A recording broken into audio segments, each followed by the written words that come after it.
اللهم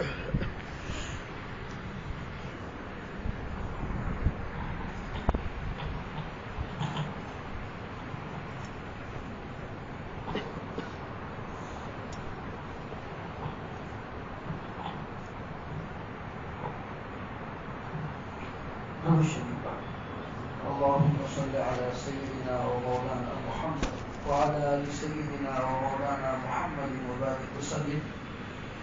الحمد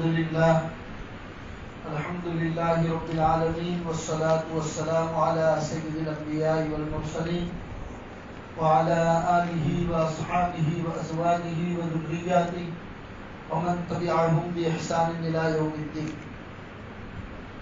أعوذ بالله من الشيطان الرجيم. بسم الله الرحمن الرحيم. ولا تلقوا بأيديكم إلى التهلكة. وقال الله تبارك وتعالى: يا أيها الذين آمنوا إنما الخمر والميسر والأنصاب والأزلام رجس من عمل الشيطان فاجتنبوه لعلكم تفلحون. صدق الله العظيم وصدق رسوله النبي الكريم ونحن على ذلك لمن الشاهدين والشاكرين والحمد لله رب العالمين.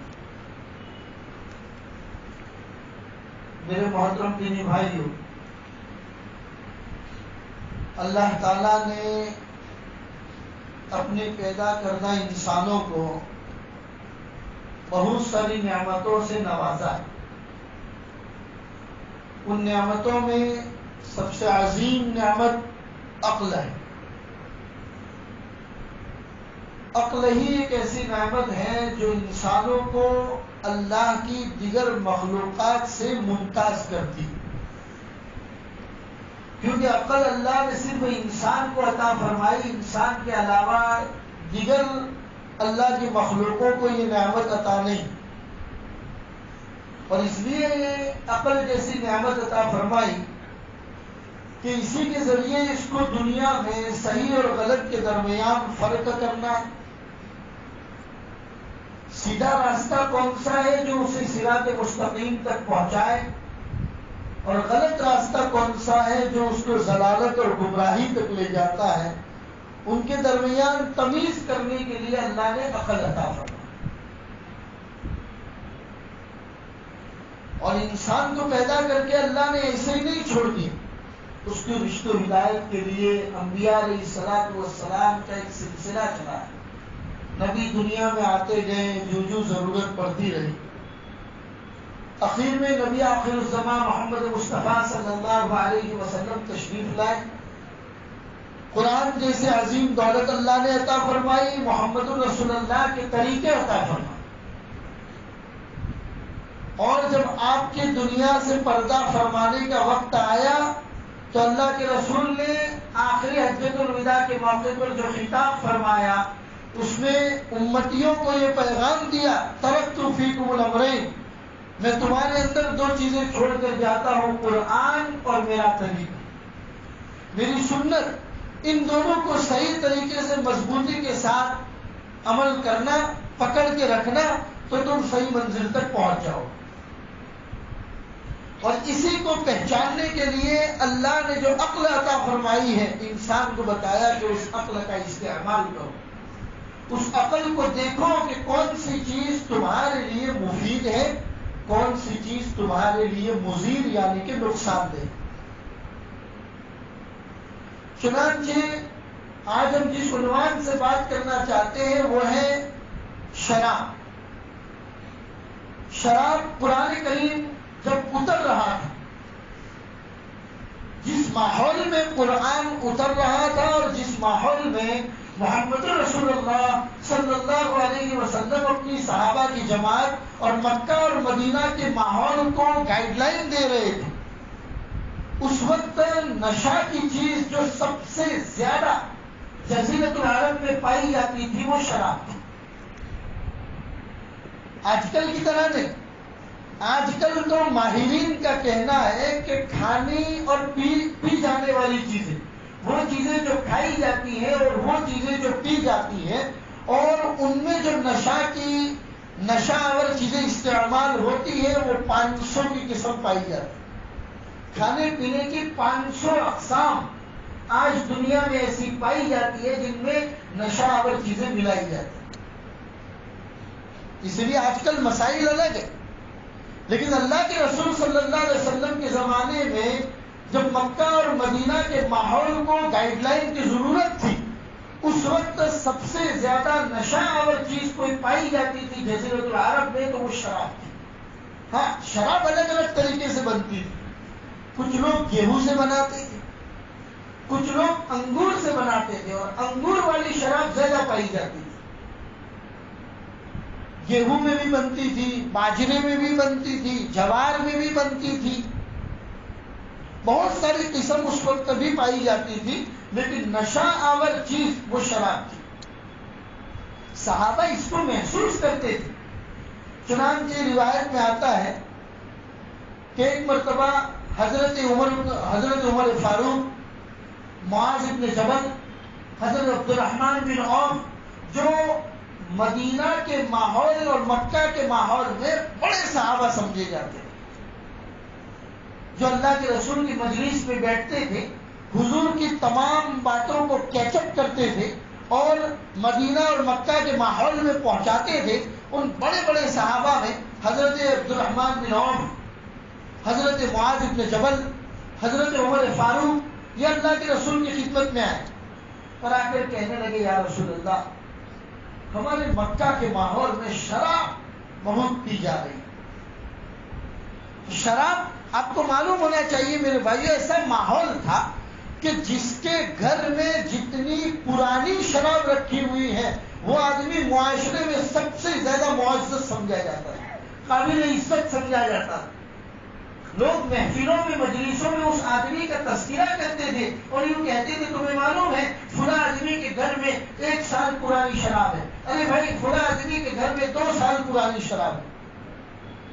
تو انہوں نے آ کے اللہ کے رسول سے ڈسکس کیا، یا رسول اللہ، یہ اس کے بارے میں کچھ ہونا چاہیے. ابھی وہ صحابہ اللہ کے رسول کی مجلس میں بیٹھے ہوئے تھے کہ دوسرے پارے کی سورۃ البقرہ کی آیت نازل ہوئی جس میں اللہ فرماتے، وَيَسْأَلُونَكَ عَنِ الْخَمْرِ وَالْمَيْسِرِ، یہ لوگ آپ کے پاس آئے ہیں اور شراب کے بارے میں آپ سے پوچھتے ہیں، جوا کے بارے میں آپ سے پوچھتے ہیں، کیونکہ مکہ کے ماحول میں دونوں خرابیاں ساتھ میں پائی جاتی تھی، شراب اور جوا. جتنی شراب پی جاتی تھی اتنا جوا کھیلا جاتا تھا.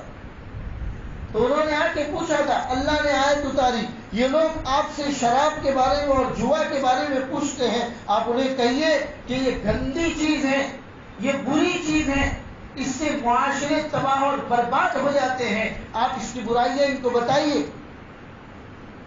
جب اللہ کے رسول نے قرآن کریم کی آیت نازل ہوئی اور صحابہ کو بتایا تو اس کا پہلا اثر مکہ کے ماحول میں یہ ہوا کہ وہ صحابہ جو زیادہ تر اللہ کے رسول کی مجلس میں بیٹھتے تھے، قرآن کو اترتے ہوئے دیکھتے تھے، انہوں نے اپنے آپ کو شراب پینے سے روک دیا، جوا کھیلنے سے روک دیا. لیکن اس کے علاوہ بہت بڑی تعداد ابھی مکہ میں ایسی تھی، صحابہ میں، مسلمانوں میں ایسی تعداد تھی کہ جو ابھی بھی شراب پیتے تھے. وہ یوں کہتے تھے کہ شراب پینے سے اللہ نے روکا تو نہیں ہے نا، شراب کی برائیاں بیان کی. چنانچہ ابھی بھی شراب پی جا رہی تھی. ایک صحابی نے جن کا نام تھا عبد الرحمن بن عوف، بڑے مالدار صحابہ، ملینر صحابہ میں ان کا نام آتا تھا، اور عام طور پر ان کے گھر پہ کھانے پینے کی پارٹیاں چلتی رہتی. وہ کبھی بھی جب بھی ملک شام سے واپس آتے تھے، بزنس اچھا چلتا تھا، منافع زیادہ ہوتا تھا، تو ایک صحابہ کی پارٹی اپنے گھر پہ بلاتے تھے. اور مکہ کے ماحول میں وہ پارٹی ادھوری سمجھی جاتی تھی جس پارٹی میں کھانے کے بعد ڈرنک یعنی پینے کا اہتمام نہ ہو. چنانچہ آج بھی ایسا ہوا کہ عبد الرحمن بن عوف رضی اللہ تعالیٰ عنہ نے اپنے گھر کے صحابہ کو کھانے کے لیے بلایا، کھانا کھایا، اس کے بعد لوگوں نے شراب پی. نماز کا وقت ہوا تو تمام صحابہ نماز کے لیے کھڑے ہو گئے. انہوں نے ایک صحابی کو آگے کر دیا نماز پڑھانے کے لیے. تمام شراب کے ماحول میں، شراب کی حالت میں، اور نماز پڑھنے کے لیے ایک صحابی کو آگے کر دیا. جو صحابی نماز پڑھانے کے لیے آگے پڑھے تھے انہوں نے قل یا ایھا الکافرون لا اعبد ما تعبدون والی جو سورت ہے اس سورت کو پڑھنے میں گڑبڑی کر دی، کیونکہ اپنے آپ اچھی حالت میں تو تھے نہیں، نشے کی حالت میں تھے، تو قرآن پڑھنے میں آیتوں میں ادھر ادھر کر دیا اور نشے میں گڑبڑی کر دی۔ کچھ صحابہ نے جا کے یہ بات اللہ کے رسول کو بتائی کہ یا رسول اللہ آج تو عبد الرحمن بن عوف کے گھر پہ ایسا ایسا واقعہ پیش آیا۔ ابھی اللہ کے رسول کچھ فرماتے اس سے پہلے قرآن کریم کے سورۃ النساء 5ویں پارے کی آیت 4 رکوع اللہ تبارک و تعالیٰ نے آیت اتاری یا ایھا الذین آمنوا لا تقربوا الصلاة وانتم سکارا، اے ایمان والو نماز کے قریب بھی مت آؤ اگر تم نشے کی حالت میں۔ اس سے پہلے یہ آیت نہیں اتری، اس سے پہلے اللہ نے خالی اتنا شراب کی قباحت کو بیان کیا تھا کہ بھائی شراب اور جوا یہ بری چیزیں ہیں، اس سے معاشرے تباہ و برباد ہو جاتے ہیں، اس کو اپنے معاشرے میں نہ لایا کرو۔ لیکن جب یہ واقعہ آیا کہ کچھ صحابہ نماز کی حالت میں شراب کی حالت میں نماز پڑھ رہے ہیں اور سورۃ الکافرون کے اندر گڑبڑی کر دی تو اللہ نے آیت اتاری یا ایھا الذین آمنوا لا تقربوا الصلاة وانتم سکارا، اے ایمان والو نشے کی حالت میں نماز سے قریب مت آؤ۔ چنانچہ جب 5 وقت میں نماز پڑھی جا رہی ہے صحابہ نے نماز کی حالت میں شراب پینا چھوڑ دی۔ اب پورے ماحول میں ایک آدمی بھی مسلمان ایسا نہیں ملے گا جو شراب پی کے مسجد میں آتا۔ قرآن کی آیت آئی، تمام مسلمانوں نے نماز کی حالت میں شراب پینا چھوڑ دیا، لیکن ابھی بھی بعض مسلمان ایسے تھے جو یوں کہتے تھے کہ بھائی نماز کے وقت تو شراب نہیں پینی، نماز کے بعد تو پی سکتے، عشاء کی نماز سے فارغ ہو گئے، لمبی رات ہے، پارٹی چلے گی، پیئیں گے۔ چنانچہ ایک صحابی کے گھر پہ کھانے کی دعوت تھی اور وہ صحابی تھے اتبان بن شیبہ۔ ان کے گھر پہ ایک بہت بڑی پارٹی کا آیوجن کیا گیا ہے جس میں ایک بہت بڑے صحابی جن کا نام ہے حضرت سعد بن ابی وقاص، عشرہ مبشرہ میں سے بہت بڑے صحابی، وہ بھی اس پارٹی میں موجود تھے۔ چنانچہ کھانے کے بعد جب شراب پی گئی، شراب کی حالت میں، کیونکہ مکہ کے ماحول میں آپ کو بتا دوں 3 چیزیں کمپلسری ہوا کرتی تھی، کھانا ہوا تو اس کے ساتھ پینا بھی چلے گا، اور جب کھانا پینا رہے گا تو وہاں پر محفل بھی جمتی تھی شعر و شاعری، اور شعر و شاعری تو عرب کی گھٹیوں میں پڑا ہوا ہے۔ معصوم بچے 4-5 سال کی چھوٹی چھوٹی بچیاں فل بدی ایسے عربی کے اشعار پڑھا کرتی تھی کہ آج کل کے ماہرین بھی ایسے اشعار نہیں پڑھ سکتے۔ تو شعر و شاعری تو عرب کی گھٹیوں میں پڑی ہوئی تھی۔ چنانچہ اتبان بن شیبہ کے گھر پہ جو کھانے کی پارٹی چل رہی تھی، اس پارٹی میں جب لوگوں نے کھانا کھایا اور شراب پی، شراب پینے کے بعد حضرت سعد بن ابی وقاص رضی اللہ تعالیٰ عنہ نے کچھ اشعار پڑھے۔ اشعار کیا تھے؟ اشعار وہ تھے کہ جس میں انہوں نے جو تعریف کی، اس تعریف کے اندر انہوں نے مدینہ کے جو انصار تھے ان لوگوں کی کچھ نہ کچھ ہجو ہو رہی تھی، کچھ نہ کچھ برائی بیان کی جا رہی تھی۔ تو جو لوگ انصار وہاں پر بیٹھے ہوئے تھے اس میں سے ایک نوجوان آدمی تھا، اس سے برداشت نہیں ہوا تو اس نے اونٹ کا جبڑا، جیسے کہ اونٹ کا یہ ہڈی جو ہوتی ہے وہ ہڈی جو پڑی ہوئی تھی، اونٹ کے جبڑے کی ہڈی اٹھائی اور اٹھانے کے بعد سعد بن ابی وقاص کے سر پہ اتنی زور سے مارا کہ حضرت سعد کا سر پھٹ گیا۔ حضرت سعد وہاں سے کھڑے ہوئے اور جا کر اللہ کے رسول سے شکایت کر دی، یا رسول اللہ فلاں آدمی کے گھر پہ کھانے کی پارٹی چل رہی تھی، میں نے کچھ اشعار پڑھے، میں نے انصار مدینہ کے بارے میں کچھ اشعار ایسے کہہ دیے، کسی کو برداشت نہیں ہوئے اور انہوں نے اٹھا کے میرے سر پہ یہ ہڈی مار دی۔ اللہ کے رسول کو یہ سن کر اتنی تکلیف ہوئی میرے بھائیوں کہ اللہ کے رسول نے اس وقت بیٹھے بیٹھے یہ بات کہی، اللہ، یہ جملہ ہے عربی کا، اللہ اشفی عنا فی الخمر، ہمارے شراب کے بارے میں کوئی صاف حکم اتار دیجیے۔ اللہ کے رسول نے بڑے دل سے یہ بات کہی، یا اللہ شراب کے بارے میں بالکل واضح کوئی حکم اتار دیجیے جس کی وجہ سے یہ مکہ اور مدینہ کے ماحول میں جو ہو رہا ہے وہ بند ہو جائے۔ چنانچہ اس کے بعد جو آیت اتری اس آیت میں شراب کو اور جوا کو مکمل طور پر حرام قرار دے دیا گیا۔ تب تک مکہ کے ماحول میں حرام نہیں تھا۔ مفسرین فرماتے ہیں کوئی بھی آدمی جو بری چیز کا عادی ہو تو ایک دم اس کو آپ اس چیز سے روک نہیں سکتے۔ شراب مکہ کے ماحول میں گھٹیوں میں پڑی ہوئی تھی، اللہ نے ڈائریکٹ اس کو حرام نہیں کہا، اللہ نے کہا کہ بھائی یہ بری چیز ہے، پہلے لوگوں کے دلوں میں اس کی برائیاں ڈالی۔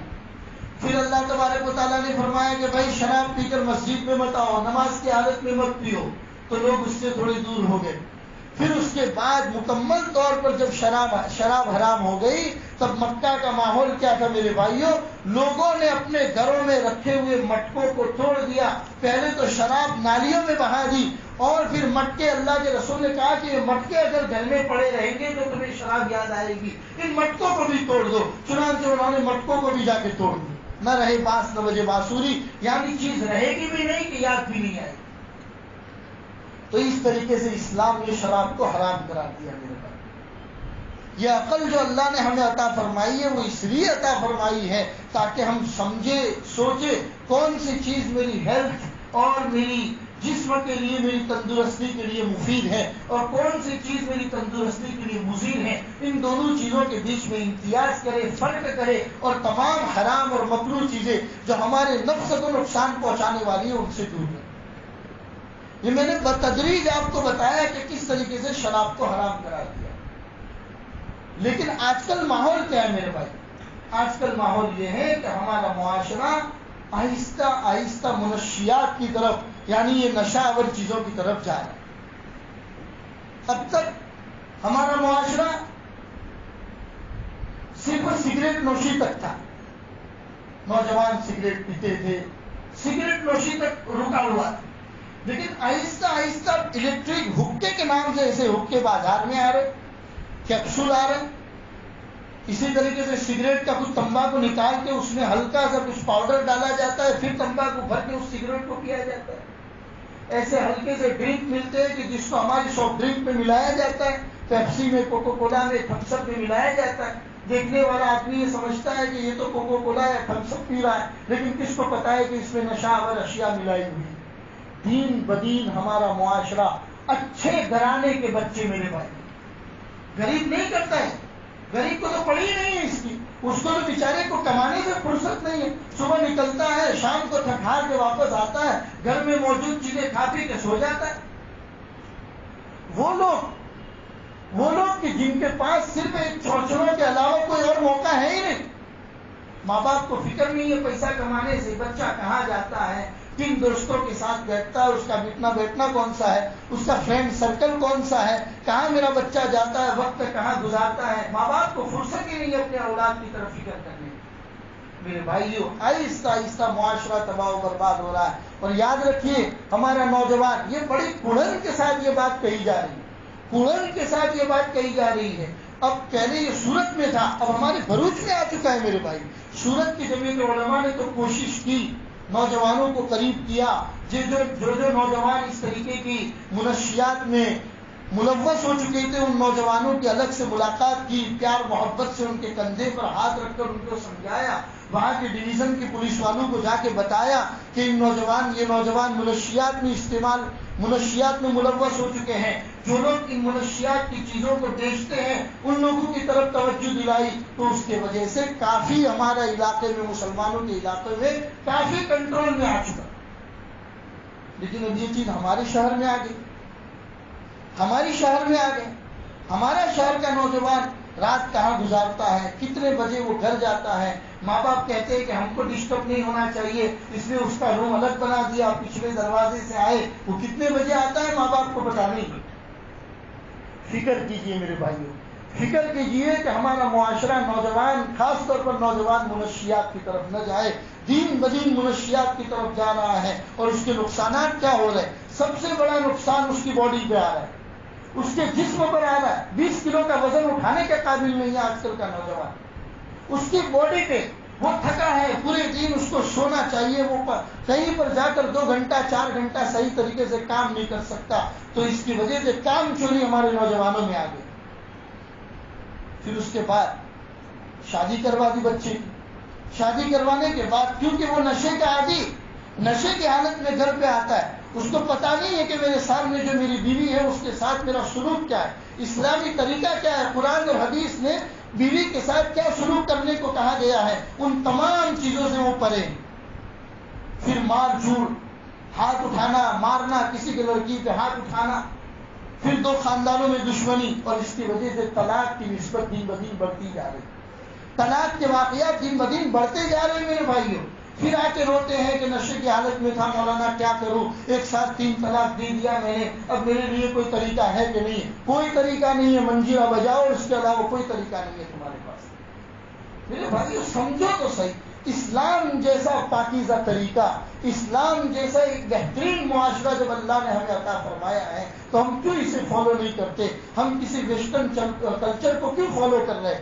مغربی تہذیب و تمدن کے دل دادا دن بدن ایسے ہوتے جا رہے ہیں کہ اسلامی طریقوں سے دوری ہوتی جا رہی ہے۔ اور یاد رکھیے، جو نوجوان شراب نوشی جیسی چیز میں مبتلا ہو جاتا ہے، وہ نوجوان چوری بھی کر سکتا ہے، وہ نوجوان زنا بھی کر سکتا ہے، وہ نوجوان مرڈر بھی کر سکتا ہے، کیونکہ آسان ہو گیا۔ جب نشے کی حالت میں آ گیا تو اس سے آپ جو چاہے وہ کام کروا دو، تمام کام اس کے بعد آسان ہو جاتے ہیں میرے بھائیوں۔ لہذا اپنے معاشرے کو بچائیے۔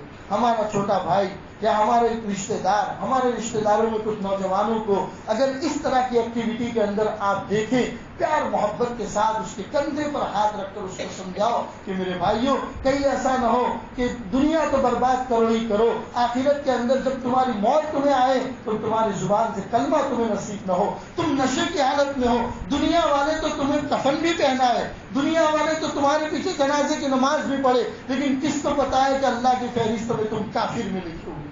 اللہ حفاظت فرمائے، ایسی موت سے اللہ ہم سب کی حفاظت فرمائے۔ حضرت عبداللہ ابن عمر رضی اللہ تعالیٰ عنہ کی روایت ہے میرے بھائیوں، جس میں حضرت عبداللہ ابن عمر فرماتے ہیں کہ رسول پاک صلی اللہ علیہ وسلم کا ارشاد ہے کہ جو آدمی شراب پیتا ہے 40 دن تک اللہ اس کی توبہ قبول نہیں کرتا، 40 دن کے بعد اگر وہ توبہ کرتا ہے اللہ اس کی توبہ قبول کر لیتا ہے۔ پھر اگر وہ شراب پیتا ہے 40 دن تک اللہ توبہ قبول نہیں کرتا، 40 دن کے بعد اگر وہ توبہ کرتا ہے اللہ اس کی توبہ قبول کرتا ہے۔ اگر یہ سلسلہ چلتا رہتا ہے تو اللہ پسند کرتا ہے اس بات کو کہ اس کو جہنم کے جہنمیوں کی پیپ پلائی جائے، یعنی جنت میں اس کا کوئی ٹھکانہ نہیں۔ ایک اور روایت میں عبداللہ ابن عمر نے فرمایا کہ نبی پاک صلی اللہ علیہ وسلم نے فرمایا جو آدمی شراب پیتا ہے، جو آدمی والدین کی نافرمانی کرتا ہے اور جو آدمی احسان جتاتا ہے، 3 چیزیں بتائی، والدین کی نافرمانی کرتا ہے، احسان جتاتا ہے اور شراب پیتا ہے، اللہ کے رسول نے فرمایا اللہ تعالیٰ اس آدمی کو جنت میں داخلہ عطا نہیں فرمایا۔ میرے بھائیوں اب میں پوری وضاحت کے ساتھ، مسجد ہے پوری وضاحت کے ساتھ تو آپ کو بیان نہیں کر سکتا، بس آپ کو توجہ دلاتا ہوں کہ ہمارا معاشرہ دن بدن شراب نوشی کی طرف متوجہ ہوتا جا رہا ہے، اور اس کی ابتدا سگریٹ نوشی سے ہوتی ہے۔ 90% نوجوان سگریٹ صرف دکھاوے کے طور پر پیتے ہیں۔ پہلے زمانے میں ہوتا تھا بوڑھے ہو گئے بیچارے، پھر بیڑی کی عادت لگ گئی، پھر بیڑی کی عادت لگ گئی تو کہتے تھے پورے دن ٹینشن ہوتا ہے، کام کر کے تھک جاتے ہیں، ایک بیڑی پی لیتے ہیں تو اپنے آپ کو ریلیکس پاتے ہیں۔ لیکن آج کل نوجوان دکھاوے کے طور پر 2 انگلیوں کے بیچ میں سگریٹ لگا کر، کیونکہ آج کل فلمیں دیکھتے ہیں، بالی ووڈ ہالی ووڈ اس طرح کی فلموں میں زیادہ تر سین یہی بتائے جاتے ہیں کہ جس میں اپنا ایٹیٹیوڈ دکھایا جاتا ہے، اور ایٹیٹیوڈ دکھتا ہے سگریٹ ہاتھ میں پکڑ کر، اور یہ ہمارا نوجوان اس کلچر کا دل دادا ہوا ہے اور اسی کے پیچھے پڑا ہوا ہے۔ اللہ ہم سب کو حفاظت فرمائے۔ اسلامی کلچر سے پیار کرو میرے بھائیو، اسلامی طریقوں سے پیار محبت کرو تو اس کے بعد تمہاری زندگی بھی بچے گی۔ اور یہ جسم ہمارا ہے، اللہ تبارک و تعالیٰ نے عطا فرمایا۔ آدمی جانتا ہے کیونکہ سگریٹ کے پیکٹ، گٹکاؤں کے پیکٹوں کے اوپر لکھا ہوا رہتا ہے کہ انجر دا ہیلتھ، یہ تمہیں تمہاری ہیلتھ کو نقصان پہنچانے والا ہے، جاننے کے باوجود پیتا ہے تو روایتوں میں آتا ہے کہ یہ آدمی خودکشی کرنے والا ہے، یعنی اپنے آپ کو مار ڈالنا۔ خودکشی کرنے والے کو اللہ تبارک و تعالیٰ جنت میں داخلہ عطا نہیں فرماتا۔ لہٰذا میرے بھائیوں پکا ارادہ کرو، اگر ہم بچے ہوئے ہیں اللہ کا شکر ادا کرو کہ ہم نشاور چیزوں سے بچے ہوئے ہیں، لیکن ہمارے بھائی، ہمارے بچے، ہمارے معاشرے کے کچھ لوگ نشاور چیزوں میں اگر مبتلا ہیں، پیار محبت کے ساتھ جا کے ان کو سمجھائیں۔ اللہ کہنے سننے سے زیادہ عمل کی توفیق عطا فرمائے۔ میرے بھائیوں آئندہ جمعہ کو 14 شعبان ہے، اور جمعہ کے بعد والی رات، جیسے کہ آج جمعہ ہے ایسا آئندہ جو جمعہ آئے گا اس کے بعد والی جو رات آئے گی وہ 15 شعبان کی رات ہے، جس کو شب برات کہا جاتا ہے. بڑی رات ہے جس میں عام طور پر اللہ تبارک و تعالیٰ ہمیں توفیق دیتے ہیں، ہم عمل کرتے ہیں. اللہ ہمیں بھی وہ رات نصیب فرمائے، کیونکہ اس رات کے اندر اللہ تبارک و تعالیٰ ہمارے مقدرات کو لکھتا ہے. تو اللہ ہمارے مقدر کے اندر بھی نیکیاں لکھے، اللہ ہمارے مقدر کے اندر بھی اگر موت ہو تو ایمان والی موت لکھے. تو اس میں 4 عمل جو کرنے کے ہوتے ہیں میں آپ کو بتا دوں. حضرت مفتی سعید صاحب پالنپوری رحمۃ اللہ علیہ نے بتایا کہ اس رات میں اللہ جتنی توفیق دے اپنے ہی گھروں کے اندر رہ کر انفرادی عبادت کرے. انفرادی عبادت، اجتماعی عبادتوں کا اتنا اہتمام کرنے کی ضرورت نہیں ہے. انفرادی یعنی کہ اکیلے جتنی اللہ توفیق دے، 2 رکعت صلاۃ الحاجہ پڑھ لی اور اپنی پوری چیزیں جو بھی مانگنی ہے، کاروبار میں برکت مانگنا ہے، جو بھی مانگنا ہے مانگ لو. 2 رکعت صلاۃ التوبہ پڑھ لی، اپنی زندگی اور گناہوں سے توبہ کر لے. 2-5 روپیہ صدقہ کر دیا تاکہ اللہ تبارک و تعالیٰ کے وہاں اعمال پیش ہو تو صدقہ کرنے والوں میں ہمارا نام لکھا جائے. اپنے بال بچوں کے اوپر صدقے کی نیت سے خرچ کرے. انفرادی عمل اپنے گھر میں بیٹھ کر جتنا ہو سکے اس رات میں کرے. اللہ ہمیں کرنے کی توفیق عطا فرمائے. دوسرا یہ ہے کہ اگلے دن یعنی کہ سنیچر آئے گا، دوسرا دن جو سنیچر کا دن ہے اس دن روزہ رکھے. اور یہ روزہ مستحب ہے، سنت بھی نہیں، مستحب روزہ ہے. اگر اللہ تبارک و تعالیٰ نے ہمیں توفیق دی ہے تو توفیق کے مطابق اس مستحب روزے کو رکھے، ثواب ملے گا اور اللہ کی فہرست میں روزہ رکھنے والا شمار کیا جائے گا. تیسرا عمل ہے اس رات میں اپنے لیے، اپنے مرحومین کے لیے اور پوری امت کے لیے مغفرت کی دعا کا اہتمام کرے. میرے بھائی خوب استغفار کرے، بلکہ کمپٹیشن کرے اپنے گھر کے اندر بچوں کے ساتھ، مستورات کے ساتھ زیادہ سے زیادہ 1 مرتبہ 1000 مرتبہ استغفر اللہ نستغفر اللہ پڑھے. اپنے بچوں سے پڑھوائے، بیوی بچوں کو پڑھانے کا اہتمام کرے. اپنے لیے، مرحومین کے لیے اور پوری امت کے لیے مغفرت کا اہتمام کرے. اور چوتھی چیز خاص طور پر جو میں بتانا چاہتا ہوں یہ ہے کہ جن 2 شخصوں کے بیچ میں کسی وجہ سے جھگڑا ہے یا آپس میں اختلاف ہے، کوشش کرو کہ اس رات میں صلح کر لو. کیونکہ جب وہ رات پوری ہوتی ہے اور اللہ فرشتے جب اللہ سے پوچھتے ہیں کہ اللہ آپ نے امت محمدیہ کو کیا انعام کے طور پر دیا، تو اللہ تبارک و تعالیٰ فرماتے ہیں گواہ رہنا میں نے پوری امت کی مغفرت فرما دی. میں نے پوری امت کی مغفرت فرما دی. ہاں میں نے کچھ لوگوں کی مغفرت نہیں کی. وہ جو کچھ لوگ ہیں ان کچھ لوگوں میں خاص طور پر وہ 2 آدمی ہیں کہ جن کے بیچ میں کسی وجہ سے جھگڑا ہوتا ہے، اختلاف ہوتا ہے اور وہ بات چیت بند کیے ہوئے ہوتے ہیں. اللہ فرماتے ہیں جب تک یہ دونوں آپس میں بات چیت شروع نہیں کریں گے میں بھی ان کی مغفرت کا اعلان نہیں کروں. لہٰذا اس رات میں کوشش کریں. دنیا میں جیتے ہیں مت بھید ہو جاتے ہیں، مت بھید تو ہونا چاہیے، من بھید نہیں ہونا چاہیے. من بھید ہم لوگ کر لیتے ہیں، وہ دور کرنا چاہیے. اللہ کے لیے دوسرے کو معاف کرنا چاہیے. روایتوں میں آتا ہے جو بندہ اللہ کے لیے دوسروں کو معاف کرتا ہے اللہ کی فہرست میں لکھا جاتا ہے. جب اللہ حساب کرنے بیٹھیں گے تو اللہ کہیں گے یہ آدمی دنیا میں دوسروں کو معاف کرتا تھا، میں تو اللہ ہوں، میں بھی اس کے لیے مغفرت کا اعلان کرتا ہوں. لہٰذا میرے بھائیوں رات میں خاص طور پہ ان چیزوں کا اہتمام کرے اور صلاۃ التسبیح بھی پڑھے. کیونکہ پورے سال میں مشغولی کی وجہ سے ہم لوگ نہیں پڑھ پاتے ہیں تو اس رات میں صلاۃ التسبیح پڑھے آسانی کے ساتھ. صلاۃ التسبیح کا بھی بڑا ثواب ہے تو اس کا اہتمام کرے. اللہ کہنے سننے سے زیادہ عمل کی توفیق عطا فرمائے. خاص طور پر جمعہ کے دن ہماری جو دار ارقم کی جو جھولی ہے اس جھولی کے اندر بھی اپنے 20 روپیہ 30 روپیہ 10 روپیہ اتنا بڑا مجمع کم سے کم 10 روپیہ بھی جھولی کے اندر ڈال کے جائے میرے بھائیوں تو مسجد کی آمدنی میں ایک بہت بڑا حصہ لگ جاتا ہے. مسجد کے کام نکالنے کے اندر بہت بڑا حصہ لگ جاتا ہے. اب گرمی کا ایام شروع ہوں گے، مستقل طور پر ایسی چلانی پڑتی ہے اور آپ دیکھ رہے ہیں دن بدن یونٹ کے بھاؤ کتنی کثرت کے ساتھ بڑھتے جا رہے ہیں. لائٹ بل دن بدن بڑھتا جاتا ہے. لہٰذا کوشش کرے کم سے کم 10 روپیہ اس جھولی کے اندر لا کے جائے تاکہ مسجد کی آمدنی میں ہمارا حصہ بھی لگ جائے، مسجد کو آباد کرنے میں ہمارا حصہ لگ جائے. اللہ ہمارے اور ہمارے خاندان کو مکمل طور پر آباد کرے. وصلی اللہ علی النبی الکریم وعلی آلہ واصحابہ اجمعین برحمتک یا ارحم